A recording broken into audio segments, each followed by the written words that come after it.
Al-Fatihah hadrati Rasulillah Sayyidina Abdillah sallallahu alaihi wasallam wa alihi wa azwajihi wa dzurriyyatihi thumma ila arwahi masyayikhina khususan ila ruhi Abi Al-Habib Syekh Muhammad al-Maliki thumma ila ruhi sahibul kitab muallif kitab Al-Habib Abdullah bin Abdul Haddad wa usulihim wa furahim anna Allah yanfa'ana bi asrarihim wa mafatihim wa ulumihim wa barakatihim fid dini wa dunya wal akhirati bisirril Fatihah. أعوذ بالله من الشيطان الرجيم بسم الله الرحمن الرحيم الحمد لله رب العالمين الرحمن الرحيم مالك يوم الدين إياك نعبد وإياك نستعين اهدنا الصراط المستقيم صراط الذين أنعمت عليهم غير المغضوب عليهم ولا الضالين آمين بسم الله الرحمن الرحيم السلام عليكم ورحمة الله وبركاته Alhamdulillahi Rabbil Alamin Wabihi nasta'inu ala umuri dunya wad din Wassalatu wassalamu ala sayyidil awwalina wal akhirin Imamil muttaqina wa qaidil gurril muhajjalin Sayyidina wa habibina wa maulana Muhammadin Wa ala alihi wa sahbihi wa man tabi'ahum bihsanin ila yaumiddin Subhanaka la ilma lana illa ma'alamtana Innaka antal alimul hakim Rabbi syrah li sadri wa yassir li amri wahlul 'uqdatam min lisani yafqahu qawli Allahumma anfa'na bima 'allamtana wa 'allimna ma yanfa'una wa zidna 'ilman wa ikhlasan wa 'amalan walhiqna bi ibadikas salihin Allahumma inna na'udzubika min 'ilmin la yanfa' wa qalbin la yakhsha wa nafsin la tashba wa da'watin la yustajabu laha amma ba'du. Hadratul muhtaram wal mukarram yang senantiasa kita hormati, kita cintai dan kita teladani guru kita Buya Yahya beserta keluarga hafizahumullahu taala wa ra'ahum mat'anallah bituli hayatihim. Yang kami hormati, yang kami muliakan hadirin wal hadirat kaum muslimin dan muslimat jamaah Mushalah Baitus Syakur.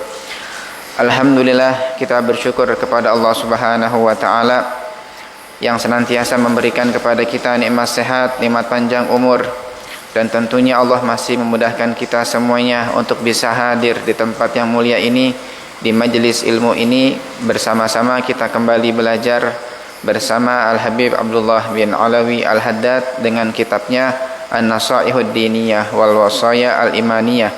Mudah-mudahan Allah berikan kepada kita ilmu yang manfaat, Allah berikan ilmu yang barakah, dan sebagaimana Allah mudahkan kita untuk bisa hadir di tempat ini, mudah-mudahan Allah juga mudahkan kita untuk bisa mengamalkan ilmu-ilmu yang sudah kita pelajari. Amin ya rabbal alamin.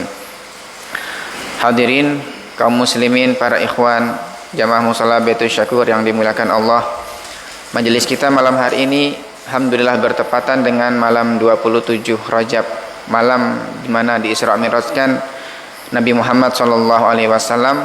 Akan tetapi kita tidak akan panjang lebar membahas tentang kisah Isra Mi'raj karena besok malam alhamdulillah kebetulan di majelis Al-Bahjah di tempat Buya ada Mutiara Hikmah spesial khusus, beliau mengkaji tentang hikmah perjalanan Isra Mi'raj Nabi Muhammad sallallahu alaihi wasallam. Ya, kisah yang sangat luar biasa yang Allah abadikan di dalam Al-Qur'anul Karim. Sehingga tidak heran para ulama mereka sangat banyak mengarang kitab khusus tentang peristiwa Isra Mi'raj Nabi Muhammad sallallahu alaihi wasallam. Banyak kitab masyhur, di antaranya kitab Al-Imam Ad-Dardir rahimahullah, Abu Said Muhammad bin Alawi Al-Maliki juga punya kitab mengisahkan tentang kisah Isra Mi'raj. Jadi yang jelas kita sebagai kaum muslimin harus mengingat peristiwa tersebut. Allah mengabadikan kisah tersebut di dalam Al-Quran ini sebagai isyarat bahwasanya kita nggak boleh lupa. Ini peristiwa luar biasa, peristiwa di luar nalar manusia, tetapi nyata ada kebenarannya. Buktinya Allah ceritakan di dalam Al-Quran. Jadi kalau sudah diceritakan dalam Al-Quran maka kita nggak perlu ragu, harus kita terus ingat-ingat. Makanya senantiasa ada peringatan dalam munasabah Isra Mi'raj. Ya, walaupun zaman Nabi nggak ada yang menceritakannya, sahabat nggak pernah ada yang menceritakan. Ya, kita nggak ada urusan dengan sebagian orang yang tidak suka dengan peristiwa, dengan peringatan tersebut. Zaman Nabi nggak diadakan, zaman Nabi nggak diperingati, sahabat nggak mengadakan. Ya, karena mereka kenal langsung.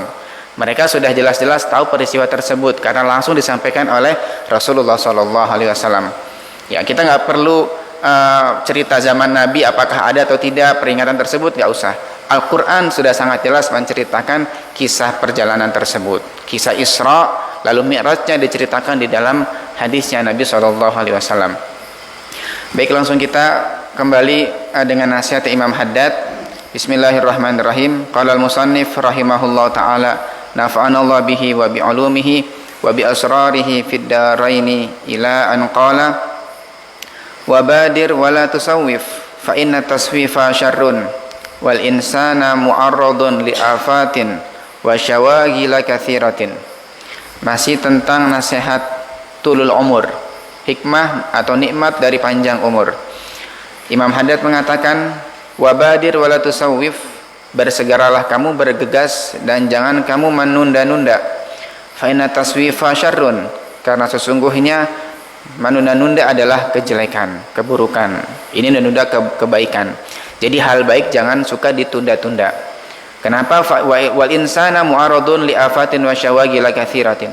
Dan sesungguhnya manusia itu sangat mudah atau sangat berkemungkinan berpotensi ditimpa musibah ataupun kesibukan yang banyak. Jadi begitu terlintas dalam hati kita niatan baik, segera kita lakukan, segera kita wujudkan niatan tersebut. Jangan ditunda-tunda, keburu hilang niatan tersebut. Nanti kalau sudah hilang niatan, mungkin nggak datang lagi. Jadi mungkin mumpung terlintas, langsung segera laksanakan. Jangan nantilah, jangan banyak mikir lah. Ya mungkin kita berpikir merencanakan biar lebih baik, biar lebih matang, nggak apa-apa. Tapi kalau nanti ajalah, besok aja masih bisa. Ini namanya taswif namanya. Jadi menunda-nunda kebaikan. Jadi bukan hal yang bagus. Ya, menunda-nunda urusan kebaikan. Begitu terlintas niat baik, pengen sedekah, bismillah. Pengen hadir majelis, bismillah, langsung. Nggak usah malam ini, besok aja, segera. Belum tentu besok masih punya umur. Belum tentu besok sempat. Kalaupun sempat, kalaupun punya umur, belum tentu niatnya masih ada. Kadang semangatnya sudah hilang. Maka begitu terlintas niatan baik, segera kita wujudkan, jangan ditunda-tunda. Qala sallallahu alaihi wasallam, Nabi Muhammad sallallahu alaihi wasallam beliau bersabda, "Igtanim khamsan qabla khamsin." Raihlah 5 hal sebelum datangnya 5 hal. Ini yang sering kita dengar ungkapan ini. Ya, ternyata ini merupakan nisbat kepada Rasul sallallahu alaihi wasallam. Walaupun di sini Imam Haddad tidak menyertakan takhrij hadisnya. Ini riwayat siapa? Wallahu alam. Ya, andaikan pun misalnya riwayatnya tidak terlalu sahih tapi maknanya benar. Iktanim khamsan qabla khamsin. Raihlah, dapatilah, gapailah 5 hal sebelum datang 5 hal yang lain. Apa 5 hal itu? Raihlah syababaka qabla haramik. Manfaatkanlah masa mudamu sebelum datang masa tuamu. Wasihata qabla suqmik atau qabla saqamik. Gunakanlah masa sehatmu sebelum datang waktu sakit. Wa faragha qabla syughlik. Manfaatkanlah, pergunakanlah waktu luangmu sebelum kamu sibuk. Wa ghinaka qabla fakrik. Manfaatkanlah waktu kamu punya ketika kaya sebelum datang fakir. Wa hayataka qabla mautik. Dan manfaatkanlah waktu hidupmu sebelum kamu meninggal dunia. Ini 5 hal adalah nikmat yang luar biasa. Dikasih nikmat masa muda, dikasih nikmat sehat, dikasih nikmat punya waktu luang, nikmat kaya, dan nikmat hidup. Maka 5 hal ini raihlah sebelum datang 5 hal yang menjadi lawannya, yang menjadi yang bertolak belakang, yang kelak 5 hal lain ini akan menghilangkan nikmat yang tadi. Nikmat masa muda akan hilang ketika datang masa tua. Nikmat sehat akan hilang ketika datang sakit. Nikmat luang akan hilang ketika datang kesibukan. Nikmat kaya akan hilang ketika waktunya fakir. Ya, dan nikmat hidup juga akan hilang ketika datang ajal. Dan kita semuanya potensi mendapatkan 5 hal ini. Ya, yang sekarang kaya mungkin esok hari akan menjadi fakir. Yang sekarang masih hidup nggak tahu kapan ajalnya tiba. Yang sekarang sehat mungkin besok bisa sakit. Jangan bilang saya insya Allah nggak sakit, saya fit badannya, menjaga pola makanan. Iya, itu kan ikhtiarnya, tapi kan belum tentu nanti bagaimana hakikatnya. Ya, banyak terjadi ya kasus orang tadinya sehat tiba-tiba sakit. Ya mungkin terjadi demikian. Mumpung sekarang masih waktu luang, karena mungkin beberapa hari lagi atau mungkin beberapa jam lagi kamu bakal punya kesibukan yang banyak. Jadi ini lima hal ini kita pergunakan dengan semaksimal mungkin. Nikmat masa muda, nikmat sehat, nikmat luang, nikmat kaya, dan nikmat hidup. Diberikan hidup oleh Allah Ta'ala. Karena sebelum datang 5 hal yang akan menjadi lawannya, yang akan menghilangkan 5 hal tadi. Dan semuanya berpotensi untuk bisa kena musibah tadi. Musibah masa tua, musibah sakit, musibah sibuk, musibah fakir, dan juga musibah maut. Tapi puncaknya adalah di mati tadi. Orang kalau punya kaya, ya kalau sudah mati ya sia-sia kekayaannya. Kecuali kalau dia sudah menggunakan kekayaannya untuk hal yang manfaat, bakal menjadi jariahnya. Orang kalau sudah mati ya sia-sia masa mudanya. Kecuali kalau masa mudanya sudah dihabiskan untuk hal yang manfaat. Kemudian waqala alaihi salatu wassalam, bersabda Nabi Muhammad sallallahu alaihi wasallam, badiru bil a'malis salihati, bergegaslah kalian dengan amal-amal soleh, qabla an tushghalu, sebelum kalian disibukkan. Jadi mumpung belum waktu sibuk, maka manfaatkan waktu yang luang ini dengan amal soleh. Ya, terkadang kita ini alasannya kan nggak sempat, aduh lupa, nggak sempat terus. Padahal dulu aku sempat nggak pernah gunakan. Jadi ketika sibuk baru bilang, aduh nggak sempat ngaji, nggak sempat baca Quran, nggak sempat gini, terus bilang nggak sempat. Padahal itu waktunya sebenarnya banyak. Hanya saja ketika dia punya waktu luang, dia lupa, dia lalai, sehingga ketika waktunya sudah sibuk baru sadar. Makanya mumpung masih punya waktu luang, bergegaslah sebelum kamu disibukkan. Makanya begitu terlintas niatan baik, segera lakukan. Ya, kalaupun misalnya kita mungkin nggak bisa untuk melakukannya karena suatu hal, ya paling mal catatlah. Kita catat, kita buat catatan di HP, nanti peringatan. Insya Allah nanti kalau sudah sampai rumah, saya pengen begini. Misal terlintasnya ketika di perjalanan, masih di jalan, oh ya lupa, saya pengen ngasih ke tetangga, tapi saya masih di jalan, nantilah kalau sudah sampai. Ini biasa kalau nggak diingetin lupa itu.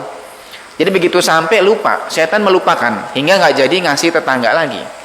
Makanya begitu terlintas, ketika kita nggak sempat pun catat, kasih tanda itu di HP, ya alarm atau apa pengingat. Begitu waktunya nanti, iya saya tadi sempat ingat pengen ngasih ke tetangga. Nah, begitu ada peringatan bisa melaksanakannya. Kan sering kan, kadang terlintas suatu hal, misal lagi di majelis, oh iya nanti saya niat nih, habis dari majelis saya pengen begini. Tapi mungkin nggak bisa sekarang karena kita lagi hadir. Nah biar nggak lupa, catatlah. Nanti begitu waktunya pulang, saya lupa, ada yang ngingetin HP, gitu loh.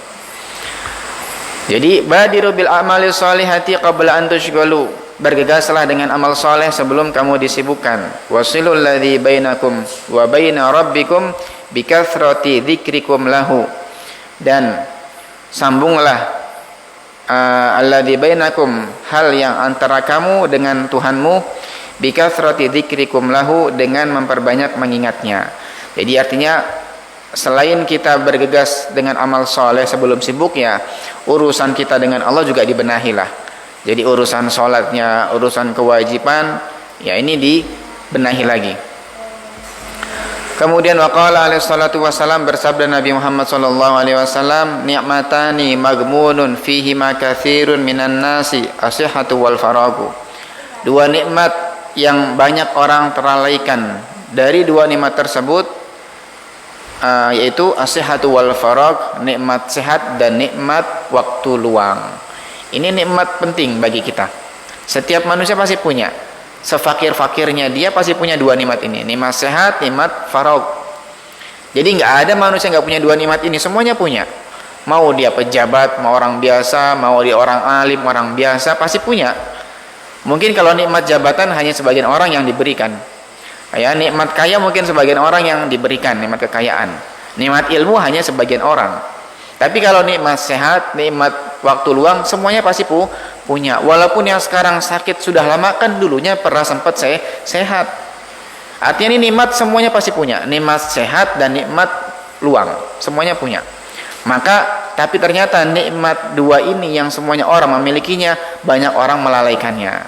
Tidak sadar dengan dua nikmat ini.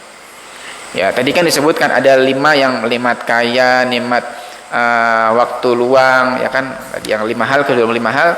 Tapi kalau kaya nggak semuanya kaya, ada yang jatahnya kaya, jatahnya fakir, Tapi kalau sudah nikmat sehat, nikmat faragh, semuanya pasti punya, diberikan oleh Allah Ta'ala. Tapi sangat disayangkan dua nikmat ini banyak orang malah nggak sadar, lalai dari dua nikmat ini. Qultu, kemudian kata Imam Haddad, qultu, komentar saya, kata beliau. Jadi kalau disebutkan qultu berarti komentar dari si musannif, pengarang kitabnya. Qultu, beliau berkomentar tentang hadis ini. Fal maghbunu fihima man utiyahuma fa'asha sahihan farigan. Maknanya maghbun dalam hadis tadi, dalam hadis Nabi, dua nikmat yang banyak orang dilalaikan. Apa maknanya maghbun? Yaitu orang yang diberikan kedua nikmat tadi, diberikan nikmat sehat, nikmat faragh, fa'asha sahihan farigan, maka dia bisa hidup dalam keadaan sehat jasmaninya dan dia punya waktu luang. Yunfiqu sihatahu wa faraghahu fil ghafalati wal bitalati. Tetapi dia menggunakan nikmat sehatnya, nikmat masa luangnya untuk hal-hal yang melalaikan, hal-hal yang enggak ada gunanya. Ya, jadi maknanya maghbun ya begitu kata Imam Haddad. Orang punya nikmat sehat, nikmat luang, jasmaninya sehat, punya waktu, tapi ternyata semuanya digunakan untuk hal-hal yang sia-sia.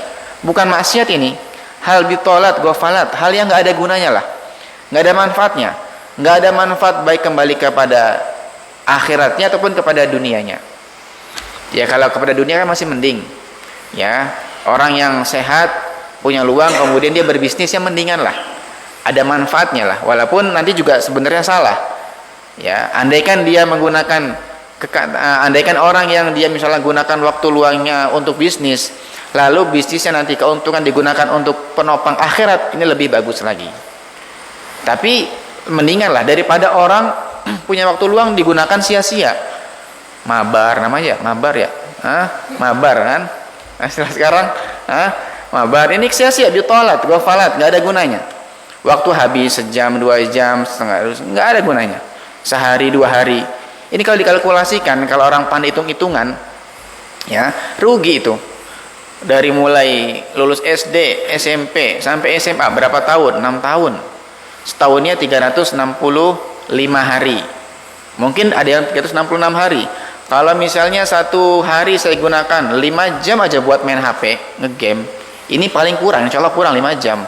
Kan belum pagi, subuh, nanti zuhurnya, sebelum maghrib, malam, sebelum tidur, ini kan banyak. Andai kena 5 jam lah satu hari. Satu hari 5 jam, kali seminggu sudah berapa? Kali 2 minggu, 1 bulan sudah berapa? Setahun sudah berapa? Apalagi dia jadi maniak game dari mulai lulus SD sampai lulus SMA, 6 tahun digunakan. Berapa jam umur yang dipotong untuk hal-hal ghafalat yang nggak ada gunanya. Ustadz, ada manfaatnya apa itu? Buat refreshing, tapi nggak ada gunanya kan. Yang ada malah pusing, kuota habis, marah-marah, minta lagi sama orang tuanya. Ini, jadi ini maghbun, orang yang menghabiskan masa luangnya itu dengan dalam ghafalat. Ini bukan hal haram. Nanti kalau yang haram lebih parah lagi kata Imam Haddad. Au fi mu'anatil ashghali, atau menggunakan masa luang tadi untuk kesibukan duniawiyat, kesibukan duniawi al-mulhiyati an dzikrillah, yang melalaikan dari zikir kepada Allah.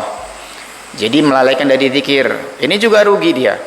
Makanya kalau ada orang berbisnis tapi bisnisnya dijadikan sebagai wasilah kendaraan buat akhirat, alangkah bagusnya, alangkah beruntungnya dia. Jadi orang yang ahli surga nggak harus orang ustadz, seorang kiai yang ahli mimbar di mihrab, enggak. Seorang saudagar bisa menjadi ahli surga.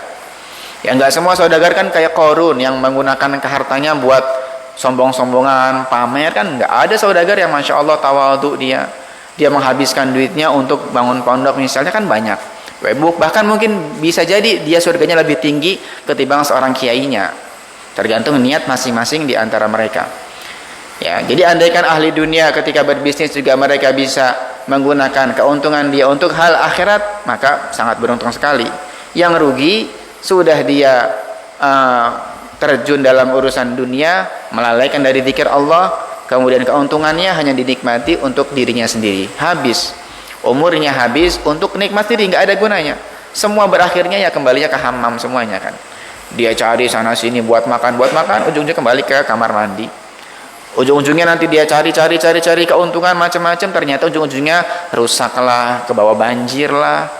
Ataupun mungkin aman, ternyata harus dititipkan kepada ahli waris kok. Ujung-ujungnya dia habiskan seumur hidupnya untuk nyari dunia, pada akhirnya bakal diambil oleh ahli waris. Anak-anaknya, keluarganya. Iya kalau mereka semuanya soleh-soleha, kalau malah menjadi rebutan, mereka mutus silaturahmi, lupa nggak pernah ngirim doa, berarti rugi dia. Menghabiskan umurnya, ternyata yang nikmati adalah anak-anak, hisapnya ya buat dia ini si mayit. Ya, orang nyari dunia banyak numpuk dunia, kemudian setelah meninggal diwarisi hartanya, diambil oleh ahli waris yang mereka menikmati. Nanti yang dihisap siapa? Ya mereka semuanya.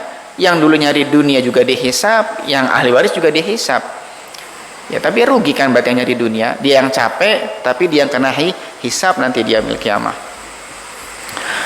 Makanya ini magbun, orang yang terlalaikan, ya, yang menggunakan waktu luangnya untuk melakukan kesibukan duniawi, yang melalaikan dari dzikir kepada Allah, wa anil a'malis salihati, dan juga dari beramal saleh. Wa inna ma yastabinu lahu annahu magbunun ba'dal maut hina yu'ayinu ma fatahu minad darajatil ula. Nah, hal tersebut semuanya akan jelas baginya bahwasanya dia adalah orang yang ditipu, terlalaikan dengan nikmat sehat dan nikmat luang kapan? Ba'dal maut. Semuanya bakal jelas setelah meninggal dunia. Ya, sekarang orang masih sehat nggak ngerti, saya ini magbun atau bukan ya? Saya ini terlalaikan atau enggak ya? Ya nggak tahu. Saya sekarang punya waktu luang nih, saya punya waktu kosong. Kadang pagi punya waktu luang, sore ada waktu luang. Apakah saya termasuk orang yang magbun atau tidak? Belum ketahuan. Nanti ketahuannya setelah ba'dal maut, setelah meninggal dunia semuanya. Siapapun bakal menyesal. Ahli surga menyesal, apalagi ahli neraka. Jadi semua manusia bakal menyesal dengan waktu yang sudah mereka lewatkan. Nggak ada yang nggak menyesal, semuanya menyesal. Ahli surga pun nanti bakal menyesal. Wa inna ma yastabinu lahu annahu magbunun ba'dal maut. Semuanya bakal jelas bahwasanya dia tertipu dengan nikmat itu setelah meninggal dunia. Hina yu'ayinu ma fatahu minad darajatil ula. Ketika dia menyaksikan, melihat secara nyata nanti ketika di barzakh, ketika di akhirat, hal-hal yang banyak terlewatkan darinya berupa derajat-derajat yang tinggi, allati law anfaqa fi talabiha sihhatahu wa faraghahu lanalaha. Andaikan dulu ketika di dunia dia menghabiskan itu semua untuk mencarinya, maka pasti bisa. Ya. Kemudian qala sayyiduna Aliun karramallahu wajhahu annasu niyamun fa idza matu intabahu. Imam Ali mengatakan annasu niyam, manusia semuanya tertidur semuanya, walaupun zahirnya melek tapi sebenarnya mereka ini sedang tidur. Kenapa? Ya tadi nggak sadar, ya tidak sadar dengan nikmat yang Allah berikan. Kapan mereka bakal sadar, bakal bangun? Fa idza matu intabahu, kalau mereka meninggal mereka bakal sadar. Jadi zahirnya melek tapi hakikatnya lagi tidur. Kapan bangunnya? Nanti kalau sudah meninggal. Kalau meninggal jasadnya merem, sebenarnya mereka lagi bangun, sadarnya nanti. Ya. Maka kan macam orang tuh semuanya bakal tersadarkan, bakal sadar. Tapi pilihannya ya mungkin ada yang sadarnya cepat, ada yang sadarnya agak lama. Ada yang mungkin naudzubillah sadarnya ketawanya pas setelah di barzakh. Ini yang rugi. Mungkin ada yang sadarnya sekarang, ya Allah benar. Dulu saya menghabiskan waktu saya banyak buat hal-hal yang gak ada guna. Sadar sekarang alhamdulillah. Atau mungkin sadarnya nanti menjelang wafat, sehari lah, alhamdulillah masih sempat sadar intinya. Atau mungkin menjelang nyawa dicabut, beberapa detik lagi nyawa dicabut, dia sadar, alhamdulillah masih sadar, masih sempat taubat berarti kan. Yang rugi ya sadarnya ketika sudah sakaratul maut, ketika nyawa sudah digor-gor, di kerongkongan, dia sadar pengen taubat, sudah tertutup darinya pintu taubat. Jadi semuanya bakal sadar, bakal mengerti, tapi pilihannya ada yang cepat, ada yang lambat, ada yang mungkin sadarnya kalau sudah masuk alam barzakh. Ini yang rugi. Waliyadzubillah. Semoga kita sadarnya cepat. Ya, segera insaf, semakin hari semakin kita sadar dengan nikmat yang Allah berikan. Maka kuncinya dengan tafakkur kuncinya. Dengan kita banyak merenung, tafakkur bahwasanya nikmat yang Allah berikan sangat luar biasa banyak. Ya, makanya dikatakan oleh Al-Qadhi Iyad, tafakkur sa'ah khairun min ibadati sanah. Ya, kita merenung, waktu merenung sesaat lebih utama ketimbang ibadah selama 1 tahun. Ya, jangan kalah dengan ahli dunia. Ahli dunia mereka punya evaluasi kan. Jadi punya evaluasi mingguan, ada evaluasi bulanan, ya kan? Rapat bareng-bareng. Kira-kira ke belakang kemarin bagaimana nih? Keuntungannya seperti apa? Nanti ke depan bagaimana peluangnya nih? Kan gitu. Mereka ada waktunya kumpul-kumpul untuk evaluasi, sama-sama ngerembukan lagi, lebih maju lagi kan. Lah kita yang ngejar akhirat nggak boleh kalah. Jangan hanya ibadah, sholat, tapi nggak pernah kita punya waktu untuk bertafakur. Orang yang sudah ahli ibadah, tafakur, nanti setelah tafakur dia akan semakin hebat lagi ibadahnya, bakal lebih maksimal lagi. Yang tadinya kurang ibadahnya dengan tafakur akan menjadi banyak ibadahnya. Yang tadinya ahli maksiat dengan tafakur maka akan insaf bertaubat dari maksiatnya. Jadi semua berawal dari perenungan tadi, bertafakur. Kapan waktunya untuk bertafakur Ustaz? Bebas. Ya, kita kapanpun kita merenung bisa kok.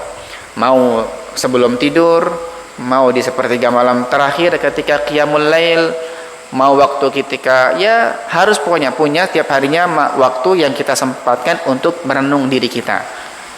Bukan ngerenung hutang, bukan ngerenung orang, enggak. Ngerenungin diri kita. Kita ini man ana lah, kata man ana. Siapa saya sih? Apa yang sudah Allah berikan buat saya? Apa yang sudah saya lakukan? Saya sudah punya andil apa ini? Saya sudah punya kiprah apa? Saya sudah punya sumbangsi apa untuk agama ini? Ya, nyumbang enggak, bantu dakwah enggak, rugi berarti. Jadi paling tidak kita lihat diri kita sendiri, lihat kekurangan bukan melihat kelebihan diri kita. Ya, semua berawal dari tadi para perenungan. Ya, tafakur sa'ah khairun min ibadatis sanah. Ya, supaya kita ini sadarnya tidak telat. Na'udzubillah, sadarnya jangan sampai ketika sudah di barzakh, sangat rugi, nggak akan bisa kembali.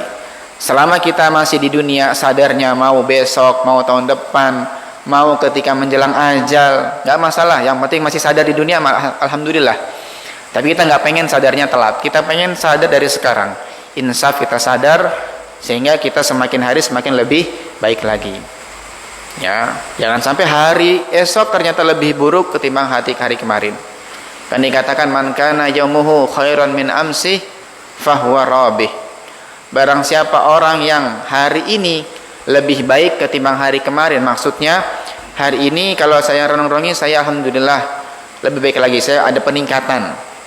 Jamaahnya lebih rajin, baca Qur'annya lebih meningkat, nggak lagi dendam kepada orang. Alhamdulillah, ini bukan ujub tapi bersyukur dengan nikmat. Maka dia termasuk orang yang beruntung. Bukan ujub ya, beda dengan ujub. Ujub ini ketika melihat kelebihan kemudian berbuah malah ngeremehkan orang. Alhamdulillah hari ini saya bisa baca Al-Quran 1 juz. Itu teman saya kemarin nggak pernah ngaji, duh kasihan. Nah, ini namanya bukan syukur, namanya ujub. Berbangga dengan amal. Tapi kalau syukur, nikmat yang sudah kita lakukan lalu kita sadari langsung syukur, akan berbuah nikmat lagi, akan berbuah kebaikan lagi. Alhamdulillah, hari ini saya sudah bisa baca Al-Quran 1 juz. Ini nikmat dari Allah, maka harus saya syukuri. Nanti malam saya pengen tahajud sebagai bukti syukur saya gitu. Nah, malamnya pas dia tahajud, dia ingat lagi, ya Allah, alhamdulillah saya bisa tahajud, ini nikmat dari Allah, maka saya pengen syukuri. Besok pagi saya pengen sedekah. Ini namanya syukur. Jadi kalau nikmat yang didapat bisa ibadah disyukuri, pasti berbuahnya kebaikan-kebaikan lagi. Tapi itu bedanya. Tapi kalau nikmatnya itu berupa nikmat dapat bisa beribadah lalu ujub, nanti buahnya adalah meremehkan orang. Jadi jangan tertipu kita, jangan sampai tertipu dengan bisikan setan. Nikmat kalau kita syukuri, nikmat ibadah kalau disyukuri akan berbuah kebaikan lagi. Tapi nikmat ibadah kalau kita ujub, nanti yang ada malah meremehkan orang. Jadi coba tafakur kepada diri kita. Kira-kira kalau saya kemarin saya merasa saya bisa ibadah, ini nikmat dari Allah. Lalu kok saya kemarin meremehkan orang, berarti kemarin itu bukan syukur, itu namanya ujub, berbangga dengan amal. Baik, itu orang yang hari ini lebih baik ketimbang kemarin, maka dia termasuk orang yang beruntung. Fahuwa rabih. Wa man kana yaumuhu mithlu amsi fahuwa khasir. Fahuwa magrur. Barang siapa yang hari ini nggak ada peningkatan seperti hari kemarin sama, maka dia orang tertipu, nggak ada peningkatan. Tetapi orang yang man kana yaumuhu syarran min amsi fahuwa khasirun. Barang siapa yang hari ini lebih jelek ketimbang kemarin, maka dia rugi. Ya kan sama kan kayak orang bisnis kan begitu ya. Orang bisnis kalau hari ini keuntungannya lebih banyak ketimbang kemarin, maka namanya sukses, ada peningkatan omset kan gitu ya. Ya naik. Minggu depan lebih naik lagi. Bulan ini lebih baik ketimbang bulan kemarin, ada peningkatan omset, berarti saya beruntung, ini untung.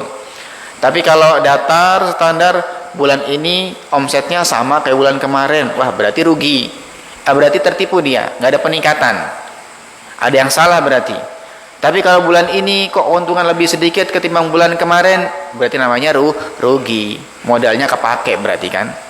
Ya sama, kita pun ketika koreksi buat urusan akhirat ya demikian. Kalau hari ini saya lebih baik ketimbang kemarin, sholatnya lebih banyak, dendamnya lebih kurang kepada orang, alhamdulillah nikmat, berarti lebih baik. Tinggal disyukuri dengan ibadah lain. Kemudian wa qala Allah Ta'ala berfirman, yauma yajma'ukum liyaumil jam'i dzalika yaumut taghabun. Ya, ini di hari tersebutlah hari di mana orang-orang dikumpulkan. Di mahsyar, disitulah hari perhitungan. Semua akan dibalas sesuai dengan amal masing-masing. Wa qala an-nabiy alaihi salatu wassalam, dan bersabda Nabi Muhammad sallallahu alaihi wasallam, laisa yatahassaru ahlul jannati illa ala sa'atin marrat bihim lam yadhkurullaha fiha. Tidaklah merasa rugi penduduk surga kecuali karena waktu yang mereka lewati, illa ala sa'atin marrat bihim, kecuali karena waktu yang sudah lewat dari mereka, lam yadhkurullaha fiha, yang mana mereka tidak mengingat Allah di waktu tersebut. Ahli surga mereka bakal menyesal. Tadi kami sampaikan bahwasanya semuanya bakal menyesal. Ahli surga menyesal, ahli neraka apalagi. Kenapa kalau ahli surga masih menyesal? Bukankah mereka sudah punya pangkat, mereka sudah dapat nikmat dari Allah, dapat tempat istimewa di surga? Tapi kenapa masih menyesal? Wa dzalika idza ra'au qadral fa'iti bisababil ghaflati fi tilka sa'ati minal qurbi wan na'imi. Hal itu, penyesalan itu ada dari mereka. Idza ra'au qadral fa'iti, ketika mereka melihat nikmatnya, berharganya waktu yang pernah lewat itu ketika di dunia, bisababil ghaflati, karena sebab lalainya mereka, fitil kasa'ah, di waktu tersebut, minal qurbi wan na'im, berupa kedekatan dan juga nikmat. Artinya andaikan waktu itu yang dulu pernah lewat digunakan untuk hal kebaikan, maka nikmatnya di surga lebih banyak lagi kan pasti. Kalau dulu mereka ketika di dunia lebih maksimal menggunakan waktunya, maka pangkatnya mereka ketika di surga lebih tinggi lagi. Itu ahli surga nyesel. Gimana ahli neraka? Baik, itu namanya maghbun. Orang yang tertipu ya orang yang menggunakan waktu sehatnya, waktu luangnya untuk hal-hal yang enggak manfaat. Lalu bagaimana dengan orang yang menggunakan waktunya untuk hal yang maksiat? Wa amma man anfaqa sihhatahu wa faraghahu fi ma'asillahi wa masakhatihi fahuwa khasirun.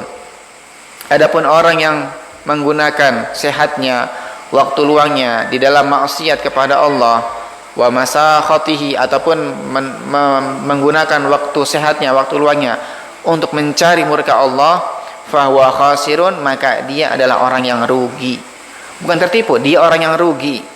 Mamkutun, dia orang yang terlaknat, walaysa bimaghbunin, bukan orang yang maghbun. Jadi orang tertipu itu orang yang gunakan waktunya untuk hal enggak ada guna, itu masih rugi dia, ya, tertipu dia.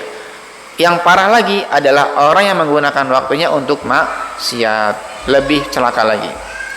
Innamal maghbunu man yunfiquha fil bitalati wal mubahati. Sesungguhnya orang yang tertipu itu adalah orang yang menginfakkan nikmatnya di dalam hal-hal yang tidak ada gunanya. Nah, pertanyaannya begini, sekarang kita ini kan punya waktu 24 jam. Kalau kita tentunya dalam waktu 24 jam kita punya waktu yang selain ibadah. Nggak mungkin lah kita 24 jam ibadah itu nggak mungkin. Dari mulai bangun tidur, terus ibadah tok, ngaji tok, sholat tok, ya nggak mungkin. Kapan kita kerjanya, kapan kita pengen istirahatnya kan? Nanti ada sesaat kita ini ketika dalam 24 jam seharian itu ada waktunya kita bakal tidur. Kita itu nanti makan. Kita nanti main ya, misalnya nyari hiburan, nggak usah mabar. Misalnya apa mainnya? Misalnya sepak bola, panahan, misalnya apa, berkuda. Ini waktu-waktu hiburan kita. Atau nanti misalnya lagi ngumpul-ngumpul ngobrol bersama kawan, refreshing dengan keluarga misalnya. Ini kan waktu-waktu luang kita, waktu itu mubah. Nah ini kalau waktu mubah ini kita gunakan habis sia-sia kan rugi kita. Namanya magbun. Lalu bagaimana biar waktu yang kita gunakan saat main, saat tidur, saat makan dihitung ibadah juga? Caranya niati untuk kebaikan. Biar dapat nilai pahala juga. Tidur kita malam pun kita niati untuk ibadah. Ya. Makanya kalau di pondok kan semua kan diajari niat. Makan itu setelah baca doa makan, Allahumma barik lana fima razaqtana wa qina adzabannar. Nanti niat kan, nawaina kama nawa aslafuna soleh. Kami niat ketika makan, niat sebagaimana niatnya para ulama salaf. Apa niatnya mereka ketika makan? Mereka niat dengan makan tokowi, lebih untuk bisa kuat dalam ibadahnya. Ketika makan supaya saya aktif, saya giat untuk mencari nafkah.